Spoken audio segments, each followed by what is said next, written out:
Well, hello, hello, hello, hello, hello, everyone. Happy Sunday.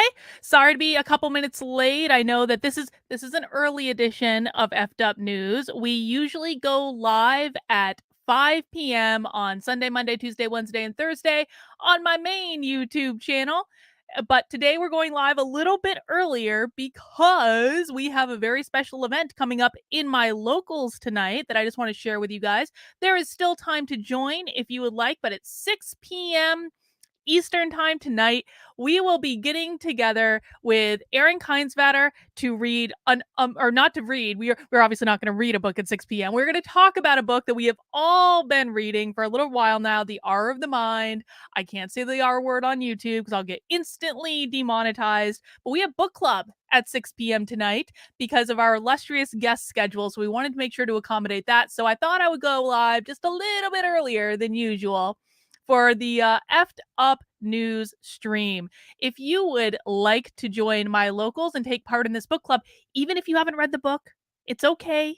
You can still come to book club. You can still hang out with us in book club. What you need to do is head over to kb.locals.com/support. This is a supporter only perk as a part of my book club in locals, and you can join for $5 a month. You can join for $50 a year. You can make a one-time gift. All of those will get you access to the book club Zoom meeting that we are having at 6 p.m. in my locals. Just a reminder to everyone who wants to come to book club. Again, you don't have to have read the whole book. You don't have to have read any of the book. Of course, I do encourage people to read the book if they're going to come to book club, but I do genuinely think this is going to be an amazing discussion about this book. Listen, I was reviewing. When I read books, I write in the books. That's how I take my notes. And I was reviewing some of my notes and underlines from the book last night, and I just want to show you guys this.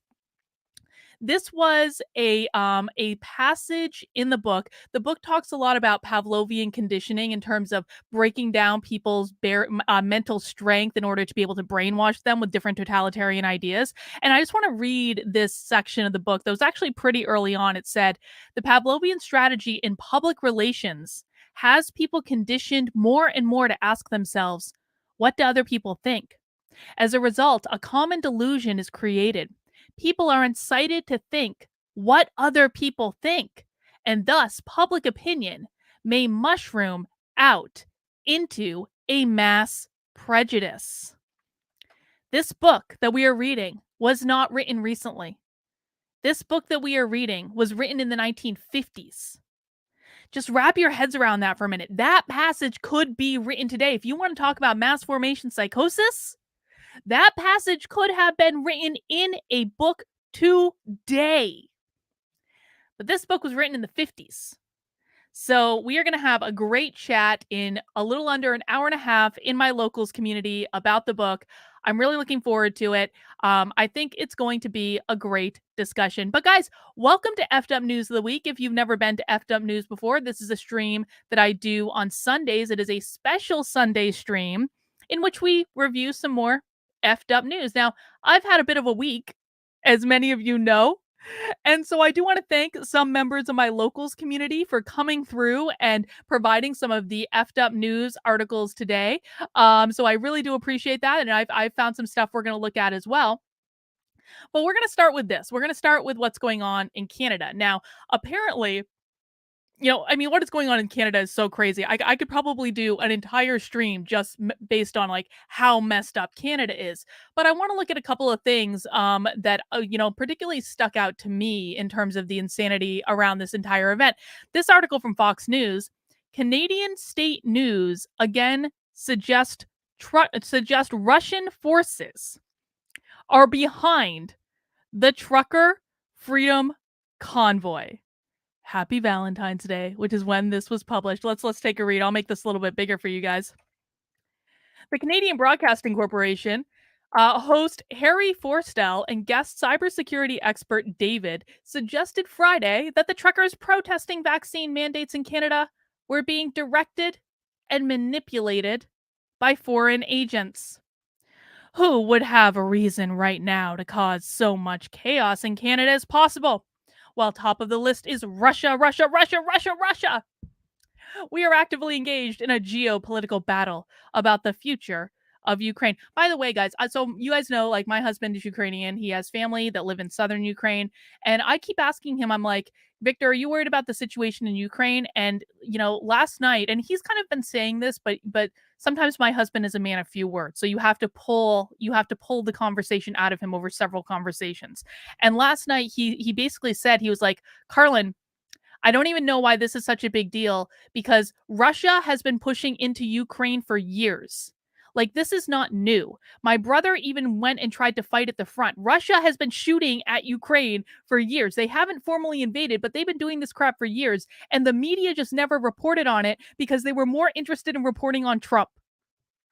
And I was like, Victor, that makes a ton of sense. Thank you for that explanation. Moving on, Shipley said that the tactics and the creation of the large Facebook groups to foster communication among hundreds of thousands of people was the Russian Internet Research Agency playbook in the clip flagged by media watchdogs, Newsbusters. The CBC guest noted a report alleging that a woman from Missouri, whose name is reportedly listed as the creator of multiple Facebook groups associated with the trucker protests, had a stolen identity. The woman said her page was hacked and that she was not associated with the Canadian protests, according to the media outlet.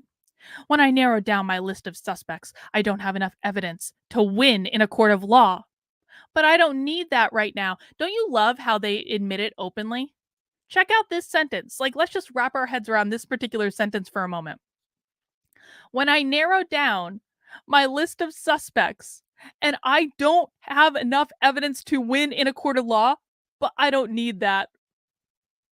This smacks of the kind of moves that Russia has made in the past to the United States and continues to around the world. The reason for the mess, according to the cybersecurity expert, was because the country didn't take the threat of social media disinformation seriously. Oh, yes, exactly. It's all the result of social media disinformation. Of course. That's what it always is, isn't it? Another host previously suggested Russian actors were behind the protests. Given Canada's support of Ukraine in this current crisis with Russia, I don't know if it is far-fetched to ask, but is there concern that Russian actors should be continuing to fuel things as this protest grows, perhaps even instigating it from the outside? Russia, Russia, Russia.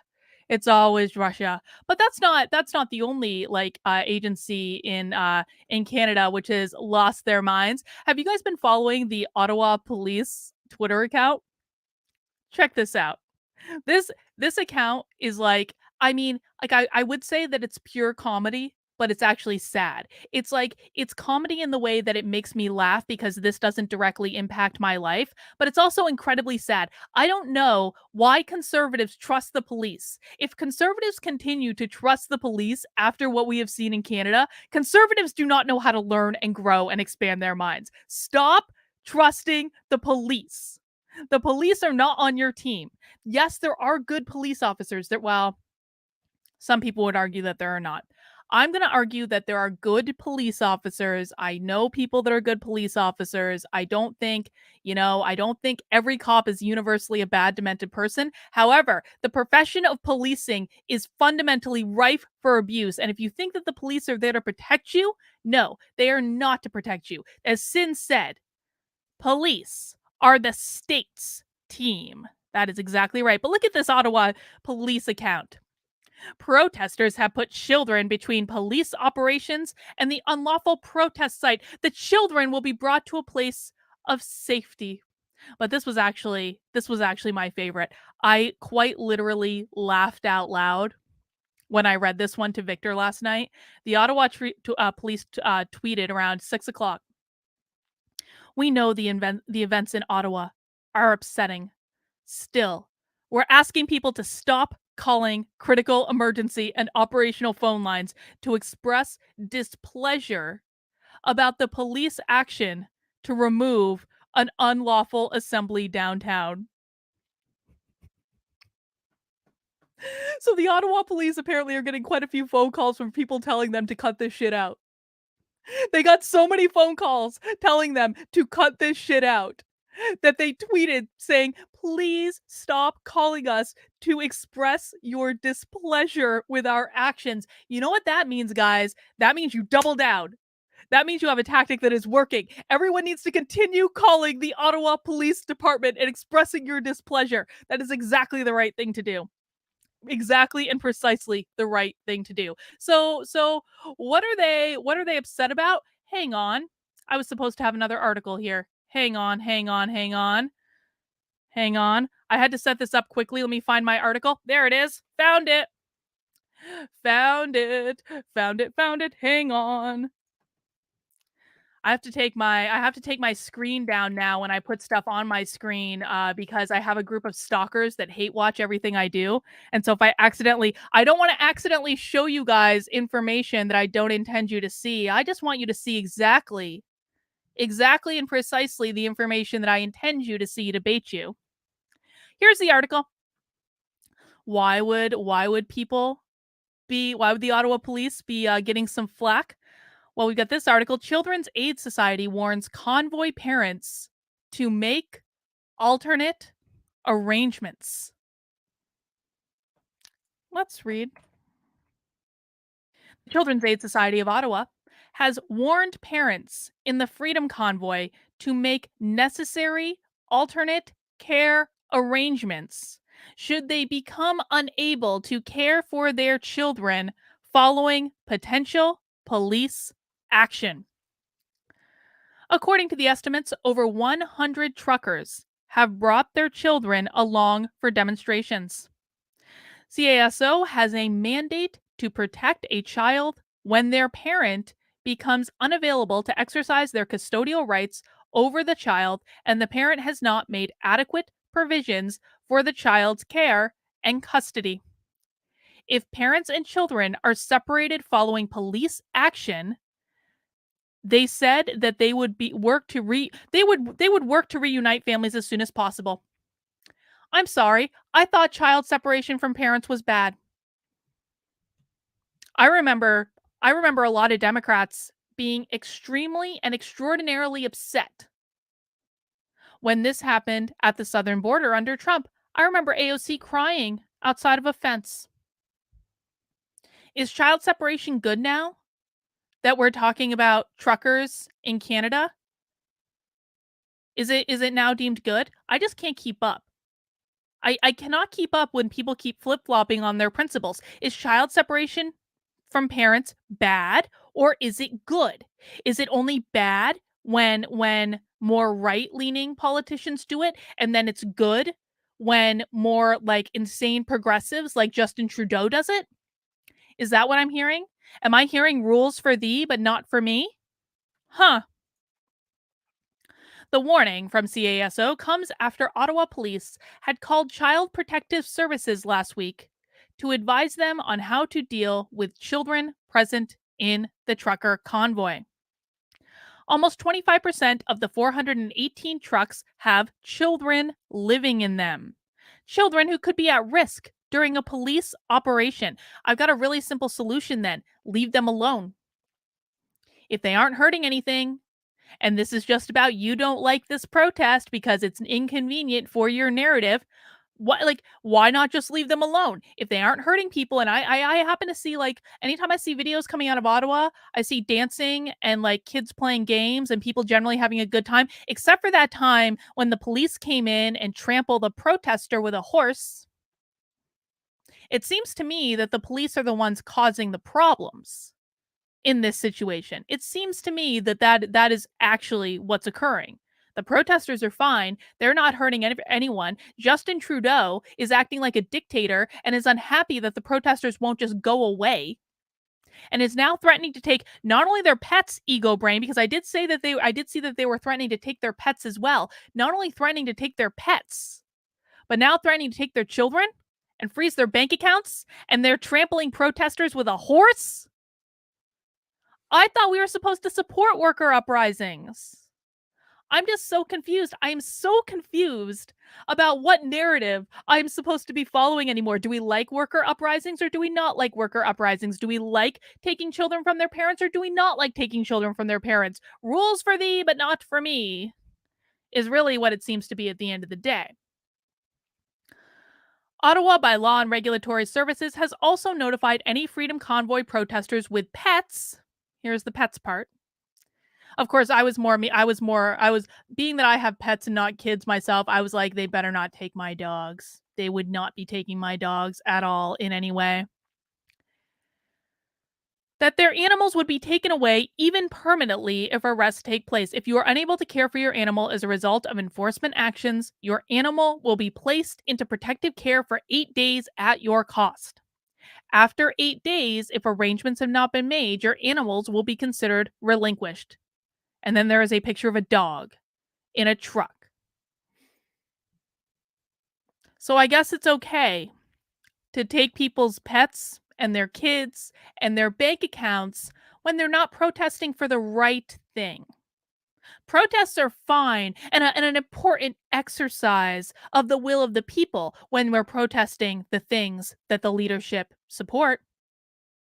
This is why, I'm sorry, like, listen, Canadians at this point are showing up American conservatives. At least they're standing up for something and they're making a point and they're demonstrating the hypocrisy of this entire situation. Oh, sorry. I think that's Naruto. I forgot to show Naruto, or not Naruto. Sorry, Nat D. I forgot to show your super chat earlier. Nat D, did you hear? 6 Antifa guys were shot in Portland. I heard something about that. I haven't looked into it yet. I've had a pretty busy day managing stalkers in my locals community, but I was gonna look into that later. And then George Andre Veloso Nunez says it starts with "Don't tell us what to teach your children" and evolves into "We'll take them if you disobey." Yes, taking the children away from the truckers to send them to the re-education camps, of course, to teach them what the state wants them to know instead of what their parents want them to know. Viva is doing a wonderful job. I've been tuning into Viva's live streams on it. He's doing a great job. He even talked about the Free State Project briefly the other day. But of course, Canada is not the only place where we continue to have insanity going on. Check this out. This article appeared, I guess it wasn't in the last week, but I just found out about this article in the last week, appeared in the New York Post. The at home hack that helps face masks better fight COVID 19. I'm sorry, I thought I had this crazy idea that we had all decided that maybe we were going to move on from this given the science and what the science has to say about face masks. Now, of course, I'm referencing sending you guys to the CDC for all your mask and vaccine related information because I'm not a doctor and you should not listen to anything I say at all because YouTube will give me a strike on my channel and I don't want that. So go to the CDC for all mask related information. But yes, the New York Post is providing some helpful tips about a hack that you can do to your face mask. Check this out. Pantyhose are perhaps the unlikeliest weapon in the fight against coronavirus, but they help improve the fit of all mask types better than any hack.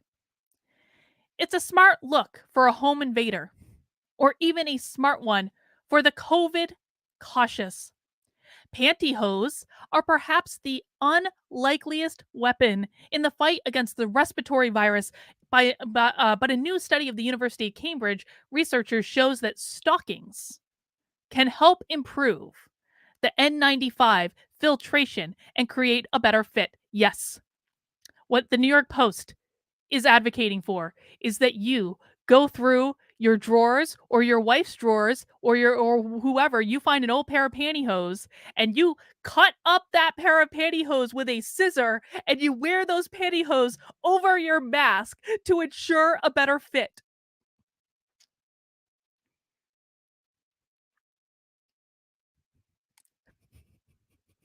That's really what we're talking about here. The study, published last week, tested a variety of masks and additional materials that might help improve mask efficacy, along with pantyhose over the mask trick. Researchers tested other fit hacks, including using rubber bands to shape the mask over the face and tapping down the edges of the mask to the face. Yes, so they are also advocating for these pictures down here. They're also advocating that you wear a giant rubber band over your nose and chin in order to help fit the mask to your face. Brent says, maybe that's why I'm being stalked, Carlin. People need pantyhose. I haven't worn pantyhose in years. I haven't worn them in years. They're going to be out of luck if that's what they're looking for. Volunteers tested the mask by performing various exercises to mimic the motions of real life, such as talking, nodding, and taking deep breaths. Then each mask combination was given a fit factor. Yes, I'm sure it is extremely easy to take deep breaths when you are wearing a rubber band over your mouth and nose. Pantyhose yielded the best fit for N95 wearers, thus the most reliable protection. But a fit factor rating of 27.7 followed by the tape method. The tape method. Where's the tape method? I don't see where are these the tape method? Oh, gauze. Look at that. They've actually gauzed over the edges of the mask and behind the ears. Holy shit.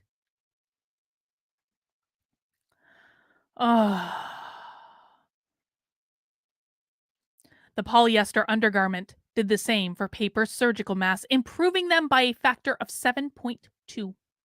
A common solution to ill fitting surgical masks has been to bind the ends of the band so the mask is more taut. Unfortunately, this technique did not hold up well in tests, with a fit improved by just 2.5 points. But the most effective approach may also be the most intolerable, as participants reported high levels of discomfort while wearing pantyhose, though none of the mask combos tested saw high marks for wearability. Wearability doesn't really seem to be the most important thing in this, does it? I can't imagine. I cannot myself imagine why a human being would feel uncomfortable not only wearing a mask, but also taking an old cut up pair of pantyhose and putting it on their face over the mask. It eludes me as to why normal human beings would feel uncomfortable with that scenario or would feel uncomfortable with a rubber band or with gauze all over their face every day. Still, these hacks are accessible to the general public, researchers emphasized, and they encourage healthcare and other essential workers to consider boosting their protective gear game. If I have to live in a world where I have to walk down the street every day to see people not only wearing a mask, but pantyhose and rubber bands and gauze over that mask, thank God I live in New Hampshire. We don't have to deal with this crap. That's all I have to say. Well, that was a little bit funny. It is a little bit funny, of course, but there are actually like serious things going on as well. So I was made aware of this Twitter thread that I thought was interesting. Now, several weeks ago, maybe it was 3 or 4 weeks ago, I don't really remember. Time is an illusion. We talked about how there is new evidence coming out that says that mask wearing is leading to a 350% delay in the speech development of children.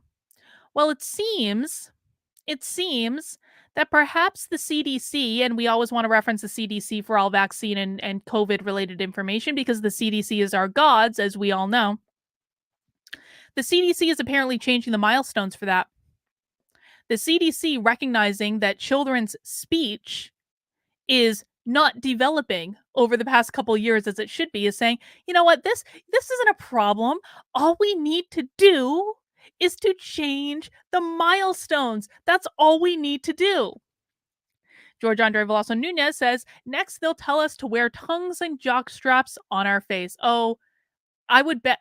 How much you want to bet they actually tried jock straps in that experiment? I know people who early in the pandemic actually got kicked off of planes for wearing their wives' underwear over their faces. But this is a little bit of a more serious thing, so let's read this Twitter thread. This is from a Karen. Let's not judge her by her name because she seems to have it together. I've been digging into claims that the CDC Gov recently lowered its bar for children's speech development. CDC did change milestones. Today, it's out of line with what is this? I don't know what that is. It's HASHA and New York State. Importantly, these other orgs haven't changed their guidance during the pandemic. Let's unpack. Now, I'm not a speech pathologist, nor do I play one on Twitter, but literacy advocates and speech and language pathologists share common advocacy terrain, so I know people. I had many conversations today with SLP friends. The universal refrain is ASHA is the gold standard. And I know we do actually have a speech pathologist. I don't know if she's watching right now. She's in my local. So if you're watching right now, please feel free to chime in with your opinions on this as well. Oh, American Sign Language Hearing Association. That makes sense. Okay. Or speech language, not sign language. Speech. Maybe I need a speech therapist. The American Speech Language Hearing Association is clear that saying fewer than 50 words when a child is 2 years old is a sign of a language problem. ASHA has been critiqued by many SLPs for staying on the sidelines about masking. Whatever you think about that, their guidance has remained completely unchanged during COVID. Now, let's look at the recent changes made by the CDC with the support of the American Academy of Pediatrics, which is one of those associations that's just gone totally and completely woke. Here's CDC's on 2-year-old milestones now left compared to the CDC in March of 2021. Let's look at these images. So this is where they are at now. Language and communication milestones points to things in books when you ask, "Where is the bear?" Says at least 2 words together, like "more milk." Points to at least 2 body parts when you ask him to show you. Uses more gestures than just waving and pointing, like blowing a kiss or nodding yes. So that's what they are now. Here's what they were a year ago.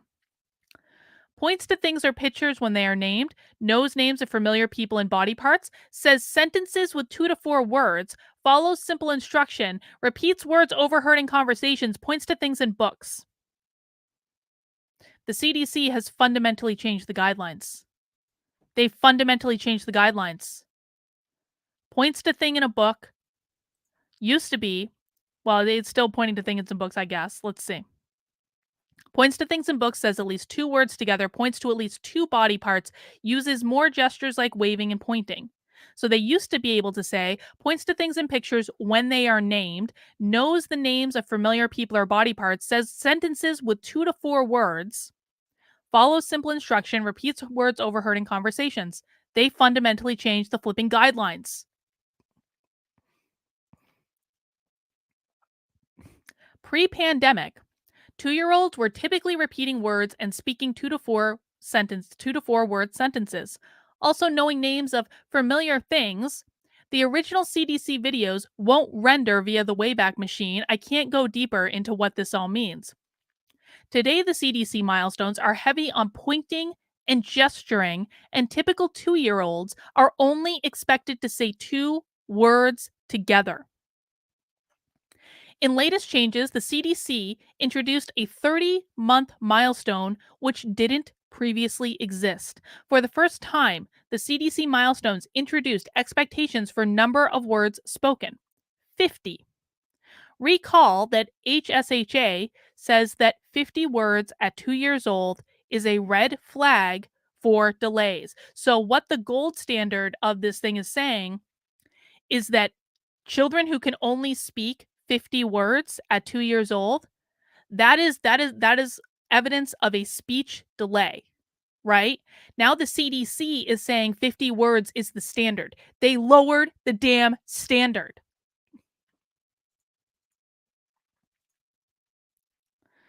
Age 2 has always been a pivotal year in children's speech development. Many kids make speech strides between 18 to 24 months, which is why early intervention services typically start at age 2. Accordingly, 2-year-old milestones warrant special focus. The other thing I noticed is that the CDC milestones for 2-year-olds used to have act early section at the bottom of the page, emphasizing the 2-word phrase expectation. Now, there are some parenting tips. I find these to be less helpful. So this is what the CDC used to have on the bottom of the page, and now they've got some parenting tips. Isn't that nice? I was surprised by that the CDC's milestones didn't mention expected number of words spoken by a 2-year-old now in pre-pandemic. When I had delayed speech 2-year-old, I found those to be really helpful. So I refreshed my memory on milestones in my state of New York. New York says the same thing now as it said in 2019. At age 2, most children speak 2 to 3 word sentences and say about 50 words. I find it odd that the CDC, an organization that takes a conservative stance on sunny side up eggs and sampling of cookie dough, takes the least caution position by far on children's speech development. So, this is a really interesting thread. I'm going to go ahead and pop the link for this into the chat if you guys want to check this thread out. I'm going to do that on all the platforms I'm streaming on, which include YouTube, which include Rockfin, which include Odyssey, and which even include Rumble.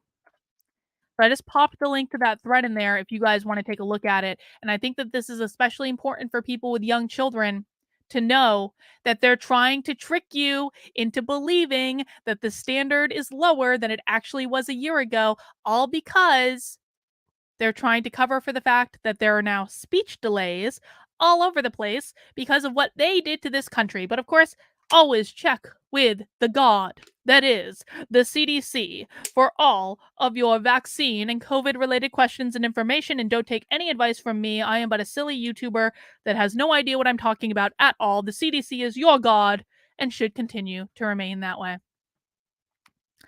Moving on. Who gave me this article in Locals? I think this was Piper Mom. Piper Mom, thank you for this article in Locals. I just thought it would be a nice reminder that the Democrats are effectively the most evil party in the world. Listen, I know I rag on conservatives a lot. I rag on conservatives because I want you all to be better. If I didn't care about you improving, I would simply not give you any advice. But because I need you to be better, because the Democrats are pure fucking evil, I rag on you guys to try to entice you to do things to improve. Sometimes you listen and sometimes you whine, but that is the intent. Because at the end of the day, we do actually have a common enemy, and that is squarely the Democratic Party, which runs everything, owns everything, is in charge of everything. Because they've been working for decades in the battle of inches to take over all major institutions and government and media and colleges and education and entertainment and newspapers and all of these things. They own and control everything because conservatives and the right haven't effectively fought back. And thus we find ourselves under the thumb of the evil empire. Cheers, everyone. If this ship's going down, we might as well all go down together and read this article about how the Democrats are pure, effective evil.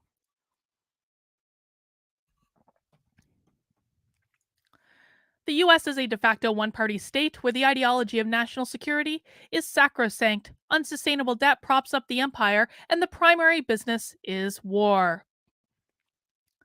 When all else fails, hang on, let me make that bigger. I was gonna remember to make the text bigger so you guys can actually see it on the screen.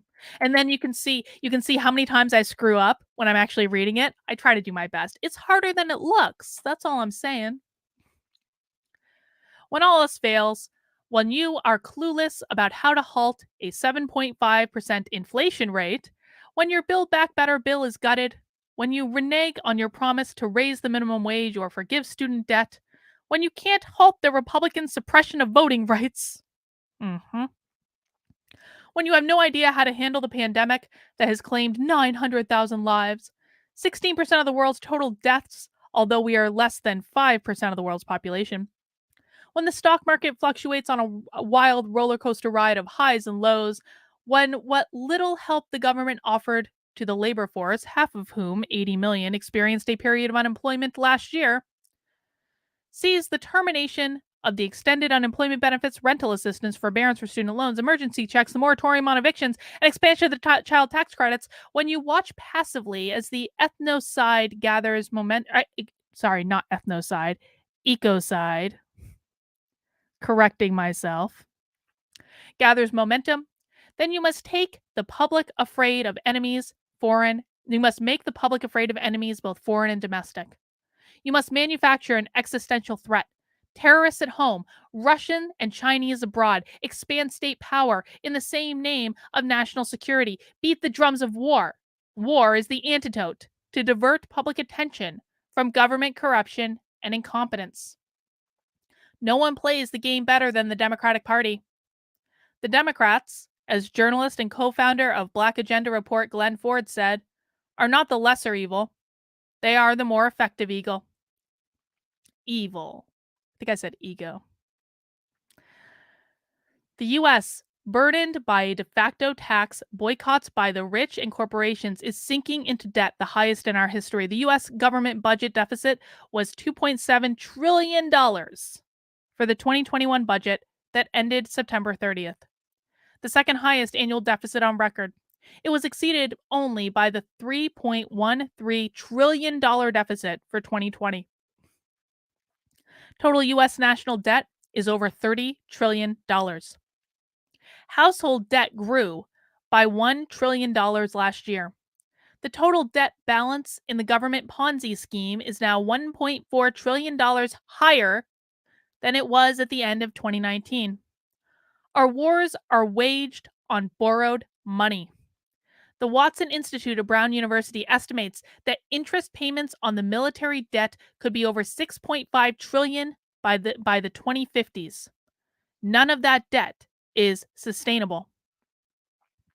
At the same time, the U.S. is facing the ascendancy of China, whose economy is projected to overtake the U.S. economy by the end of the decade. Washington's slew of desperate financial tricks, flooding the global market with new dollars and lowering interest rates to near zero, starved off major depressions after the 2000 dot-com crash, 9/11, and the 2008 global financial meltdown. The cheap interest rates led corporations and banks to borrow massively from the Federal Reserve, often to paper over shortfalls and bad investments. The result is that the U.S. businesses are deeper in debt than at any time in U.S. history. Is this scaring anyone? I'm not even going to do much commentary on this article just because I think that this article is so good. Yeah, I mean, Brent makes up a great point in the chat. Side note, Carlin, the only realistic way to end our debt is war. In other words, wiping out debt holders, the largest being China. Isn't that terrifying? Isn't that terrifying? Let's continue. Add to this morass is rising inflation caused by businesses that have increased prices in a desperate effort to make up for lost revenue from the supply chain shortages and rising shipping costs, the economic downturn, and the slight wage increases triggered by the pandemic. This inflation has forced the Fed to curtail the growth of the money supply and raise interest rates, which then pushes corporations to further raise prices. The desperate measures to starve off economic crisis are self-defeating. The bag of tricks is empty. Massive defaults on mortgages, student loans, credit cards, household debt, car debt, and other loans in the United States is probably inevitable. With no short-term mechanism left to paper over the disaster, it will usher in a long-term depression. Guys, if you aren't working on your side hustle in order to make yourself independent from as independent as you can from an employer or a job so you can create multiple streams of revenue for yourself, you need to start working on it. You really, really do. The only true freedom that we have in our society is the freedom that comes with financially being able to support ourselves. And if you don't have multiple streams of revenue set up, you will always be at the whim of other people. An economic crisis means a political crisis. And a political crisis is traditionally solved by war against enemies inside and outside the nation. The Democrats are as guilty of this as the Republicans. Wars can get started by Democrats such as Harry S. Truman in Korea or John F. Kennedy or Lyndon Johnson in Vietnam, and perpetuated by Republicans. Or they can get started by Republicans such as George W. Bush and perpetuated by Democrats such as Barack Obama and Joe Biden. Bill Clinton, without declaring war, imposed sanctions on Iraq, and authorized the Navy and the Air Force to carry out tens of thousands of sorties against the country, dropping thousands of bombs and launching hundreds of missiles. The war industry, with its $768 billion budget, along with the expansion of Homeland Security, the FBI, U.S. Immigration and Customs Enforcement, and National Security Agency, is a bipartisan project. The handful of national leaders, such as Henry Wallace in 48 and George McGovern in 72, who dared to challenge the war machine, were ruthlessly hounded into political oblivion by leaders of both parties. Biden's bellicose rhetoric towards China, and especially Russia, more strident than that of the Trump administration, has been accompanied with a new formation of new security alliances, such as those with India, Japan, Australia, and Great Britain in the Indo-Pacific. U.S. aggression has, ironically, pushed China and Russia into a forced marriage, something the architects of the Cold War, including Nixon and Kissinger, with their opening to China in 71, worked very hard to avoid. Putin and Xi, after meeting recently in Beijing, issued a 5,300-word statement that condemned NATO expansion in Eastern Europe, denounced the formation of security blocs in the Asia-Pacific region, and then some other stuff too. Warmongering by the Democrats always comes wrapped in the mantle of democracy, freedom, and human rights, making Democrats the more effective salespeople for war. Let's just think about that for a minute. Do you guys know how the Democrats have basically ignored the Uyghur Muslims in China? This is not a problem that they care about. They ignore Chinese human rights abuses all the time. Why do we continue to allow the Democrats to be the ones to hold the mantle of freedom and human rights when they ignore human rights abuses all the effing time? They only care about it when it is important to them. They only care about it when it helps them in some way to gain more power. That's what it is. Do I believe the Democrats care about human rights abuses? Only when it allows them to gain more power. That's it. Democrats eagerly lined up behind George W. Bush during the calls to invade Afghanistan and Iraq in the name of humanitarian intervention and liberating the women of Afghanistan, who would spend the next 2 decades living in terror, burying family members, at times their children. Even when Democrats, including Barack Obama, criticized the wars in Afghanistan and Iraq while running for office, they steadfastly voted to fund the wars to support our troops once elected. Now, House Speaker Nancy Pelosi says an assault on Ukraine is an assault on democracy, the same argument Democrats clung to a half century ago while expanding the disastrous Vietnam War. And again, I just want to remind everyone, according to my husband, who has a brother that was actually trying to go and fight at the front line, Russia's been doing this shit to Ukraine for years. But the Democrats didn't care about it, because they were just more concerned about Trump. Hang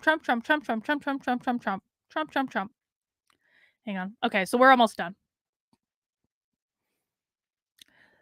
Senator Robert Menendez from New Jersey, Democrat, the chair of the Foreign Relations Committee, is currently crafting legislation he proudly calls the mother of all sanction bills.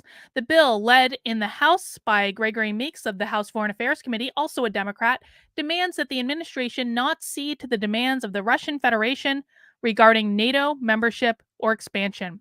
NATO expansion to Ukraine along Russia's border is a central issue for Moscow. Removing this for discussion obliterates a diplomatic solution to the crisis. Sanctions under the legislation can be imposed for any act, no matter how minor, deemed by Ukraine to be hostile. The legislation would grant at least $500 million in foreign military assistance to Ukraine, in addition to the $200 million in new assistance sent over last month. The bill also takes steps to directly involve countries bordering Russia in negotiations to end the crisis, which would make it more difficult to reach an agreement. While cutting Russia off from SWIFT will be catastrophic, at least in the short term for the Russian economy, pushing Russia into the arms of China to create an alternative global financial system that no longer relies on the U.S. will cripple the American empire. So what the Democrats are basically doing is they're cutting off Russia from us and sending them into the open, welcoming arms of China, which is effectively going to marry the two of them in a war against us. Now, that's my best interpretation of this. I'm not a foreign affairs expert by any means. If I've got that wrong, please let me know, but that's pretty much what it seems like to me. It's like when you cut off someone's access to something they want, the only choice they have is to go to the enemy of that thing. The enemy of my enemy is my friend. That seems to be what we're doing. Since the dollar is no longer the world's current reserve currency, the dollar will precipitously drop in value, perhaps by as much as two-thirds as the pound sterling did when the British currency was abandoned as the world reserve currency in the 1950s. Treasury bonds used to finance America's military-based balance of payment deficits and the ballooning government budget deficit will no longer be attractive investments for countries like China. The nearly 800 U.S. military outposts abroad sustained by the debt, the Chinese have lent an estimated $1 trillion to the U.S., on which they collect hefty interest, will dramatically shrink in number. Meanwhile, the massive U.S. interest payments, at least in part, will continue to fund the Chinese military. The domination of of the world economy, the U.S. domination of the world economy after 75 years is over. It is not coming back. We manufacture little short of weapons. Our economy is a mirage built on unsustainable levels of debt. The pillage orchestrated by the capitalist elites and corporations has hollowed the country out from the inside, leaving the infrastructure decayed, democratic institutions moribund, and at least half the population struggling at subsistence level. The two ruling parties, puppets for the ruling oligarchs, refuse to curb the rapid, I don't know what that word is, appetites of the war industry and the rich accelerating the crisis. That the rage of the dispossessed is legitimate, even if it is expressed in inappropriate ways, is never acknowledged by the Democrats, who were instrumental in pushing through the trade deals, deindustrialization, tax loopholes for the rich, deficit spending, endless wars, austerity programs that have created this crisis. Instead, shooting the messenger, the Biden administration is targeting Trump supporters and winning draconian sentences for those who stormed the Capitol on January 6th. Biden's Justice Department has formed a domestic terrorism unit to focus on extremists, and Democrats have been behind a series of moves to deplatform and censor their right-wing critics. The belief that the Democratic Party offers an alternative to militarism is, as Samuel Johnson said, the triumph of hope over experience. The disputes with Republicans are largely political theater, often centered around the absurd or the trivial. On the substantive issues, there is no difference within the ruling class. I've said a million times the Democrats and the Republicans are two sides of the same coin. The Democrats, like the Republicans, embrace the fantasy that even as the country stands on the brink of insolvency, a war industry that has orchestrated debacle after debacle, from Vietnam to Afghanistan to Iraq, is going to restore lost American global hegemony. Empires eventually destroy themselves in the effort to prove they're indestructible. The self-delusion of military invincibility is the scourge that brought down the American empire and brought down past failures. I just want to remind everyone else that's arguing with gratitude always in the chat. I don't know what you guys are saying he's wrong about, but he didn't know that parties nominate people for governor last week. So I'm not sure that gratitude always is the bastion of information that we're hoping for. No offense, dude, but you really didn't know that parties nominated people for governor last week. We live in a one-party state. The ideology of national security is sacrosanct. The cult of secrecy justified in the name of protecting us from our enemies is a smokescreen to hide from the public the inner workings of power and manipulate public perceptions.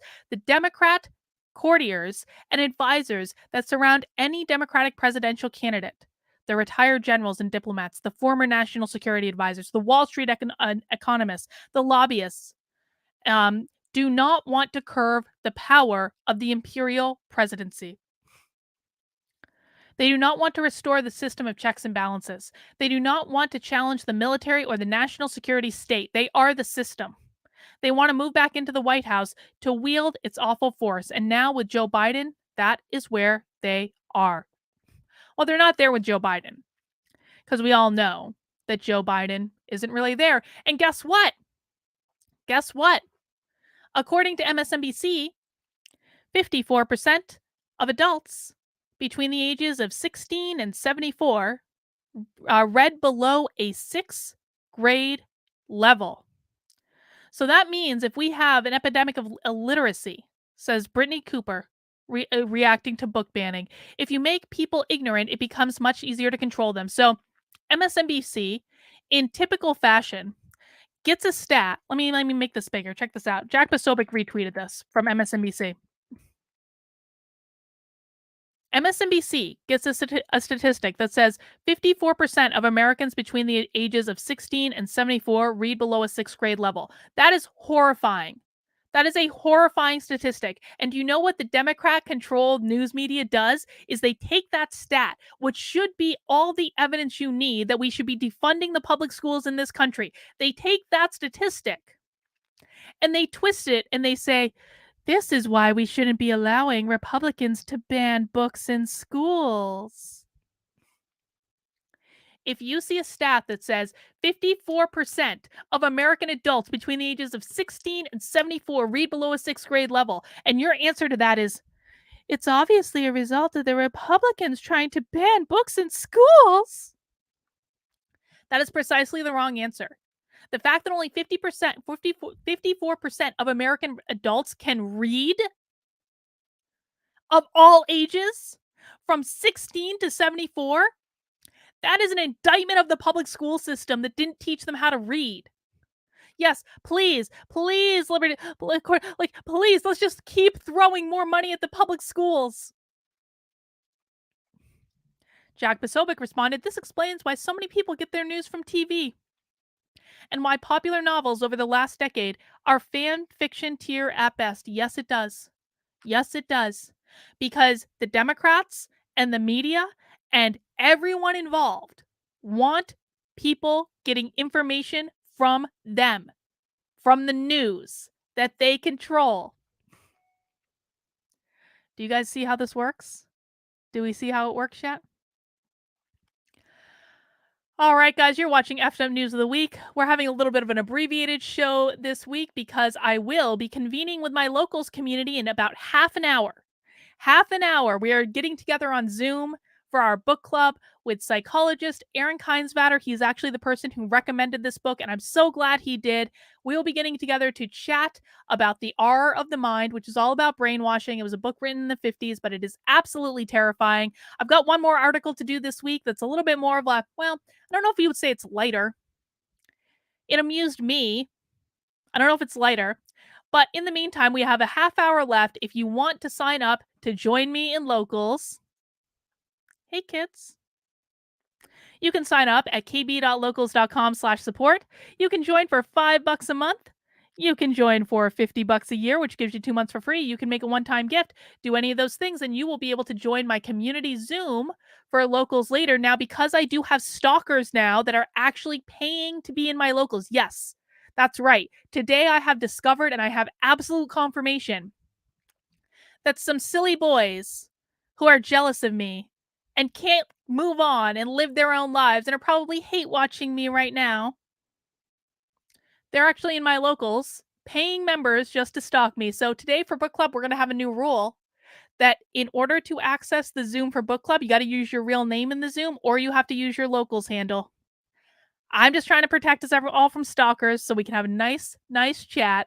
But please make sure you follow the new rule in locals. We're also going to be changing the Zoom link next week to make sure that my haters don't have access to it. We're going to put some common sense protections in place. I'm not really worried about them. After all, they need to stalk me to have any ideas. So I'm not actually that worried, but I do want to make sure my locals members feel safe and feel comfortable in book club and in community Zoom. And we'll talk more about that in locals later.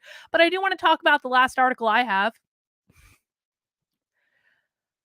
Biden says he put a dead dog on a Republican woman's doorstep. Again, it's like not it's not funny, but it kind of is funny. It's one of those things. It's not funny, but it is funny. Biden said he put a dead dog on a Republican woman's doorstep while serving as a Delaware County official and promises to work like the devil to bring down gas prices in National Associations of Counties speech. Why is Biden admitting to putting a dead dog on a woman's doorstep? I swear to God, I swear to God, I'm losing my mind. The world has gone insane. President Joe Biden reminisced about his time spent serving on a Newcastle County Council during an address at the National Association of County Legislative Conference on Tuesday. Biden told the crowd gathered at the Washington Hilton that I know from personal experience how hard the job you have is. He recalled how he represented a middle class to working class district with one very wealthy neighborhood within its confines. And I got a call one night. A woman said to me, obviously not of the same persuasion as I politically, called me and said, "There's a dead dog on my lawn," the president said. And I said, "Yes, ma'am. Did you call the county?" And she said, "Yes, they're not here." And I said, "Well, I'll go come get him in the morning." The woman wouldn't accept that answer. She said, "I want it removed right now. I pay your salary." So I went over, I picked it up. She said, I want it out of the front yard. And Biden said, I put it on her doorstep. Okay. So Joe Biden is admitting that back in the day, he got a call from a woman he represented in this county thing that he was on saying, there is a dead dog in my lawn. I want it removed. And instead of removing it, Biden took, like, instead of removing it like a normal human being would or calling someone to help, Biden himself went to the woman's house, picked the dead dog up off the lawn, and left it on the woman's porch. That's unhinged. That's not the correct thing to do. If you ever get a call to remove a dog from someone's lawn and you think that the best thing that you can do is to leave the dead dog on the person's porch because you're pissed off that you were inconvenienced, that is not the correct answer. Oh my God. The president admitted, I've gotten much better since then. Biden was in his late 20s in 1970 when he was elected to serve on the council for Delaware's most populous county, Newcastle, for 2 years. 2 years later, in 1972, he won the U.S. Senate race at age 29. I used to give out my phone number. I can't do that anymore, he told the crowd. They don't even allow me to have a phone anymore. Biden then delivered much of the same message as he has in recent days. I'm going to work like the devil to bring gas prices down. Joe Biden literally admitted to picking up a dead dog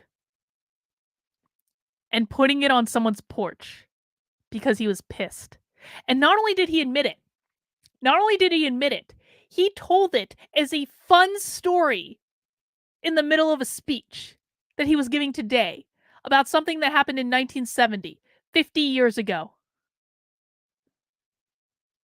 Yes. Sin says, so he was basically a male AOC. Yes, Sin. That is correct. All right, guys, that's all I have for Effed Up News of the Week. Again, I do hope that you will be joining me in my locals for book club. Again, I want to emphasize you don't have to have read the book. I know it's too late to read it now, but you can come and listen to the discussion. And I do think that we are going to have a great discussion today. I also want to remind you guys that if you haven't yet headed over to activelyunwoke.com and, of course, pre-order the book. But more importantly, there's some stuff up here that you have access to. So we have access to the recordings of these two webinars that we've already done. I'm going to be moving these over into an archive soon. You're still going to have access to them on the site, but they're going to be off this main page soon. But if you want to watch the recordings of either of these webinars, how to find out how to do public records requests for schools with Nicole Solis, or to see this week's webinar that we did, this past week's webinar with Paul Rossi, which was an amazing expose And I mean, quite frankly, really scary. With what's going on in some teacher training, you have access to both of those recordings. What you do is you just click on the promo image there, and it'll pop up in a minute. Let's give this like 1 second. I know I should have preloaded it. I know. But what's going to happen is it's going to pop up with an image of the video. Go hit play on the video. It's going to ask you for your name and email address. And then you're going to be able to watch the video of those webinars if you missed them. And then I will be giving a webinar this week on Thursday. And we are going to be doing an introduction to critical race theory. What is it? Giving you guys a chance to ask questions. I will be doing a very bare bones level introduction to it. I will be showing you examples. I will be showing you image examples. I will be showing you video examples. So you can come and take advantage of that. And more importantly, please make sure you tell your friends and family about it that still don't understand what critical race theory is, that still need that context. Share this out. It really helps me out to grow the audience and also to get more people the information that they need, which is really the goal at the end of the day. George says, I have only got through a third of it, but I'm keen to hear the opinions of those who have fully read it. Yeah, I mean, I think that even a third of it, especially because like a lot of the stuff in the beginning of the book was really, really good. And I think it gave us a sense of what's in the book. But I think we're going to have a great discussion today in book club. And of course, George, you're welcome to join. I do also want to let you guys know that, hang on, here we go. You guys know I stream live at 5 every day, Sunday, Monday, Tuesday, Wednesday, and Thursday on my main YouTube channel. Now, on Tuesday, we have a very special day coming up because Dr. Howard Asher is going to be back on the channel on Tuesday. He is launching his book, which is a really wonderful book, and it is also going to be the next book that we're going to be reading for book club and locals. And Howard is going to come and explain to us why people are acting crazy. He is a psychotherapist. He is an amazing expert in the psychology of our political environment. And we're going to have a great stream on Tuesday, not only to launch his book, but also to help us understand why people in the world, especially people on Twitter, are losing their flipping minds. Because Howard's got this figured out. He understands all of this stuff. So make sure you join on Tuesday for that stream especially. I think it's going to be an amazing stream. All right, guys, I got to go get ready for book club. I will see some of you in about 20 minutes in my locals. And of course, I will be back live on the channel tomorrow at 5 p.m. Take care, mount that like button on the way out the door, and we'll see you soon.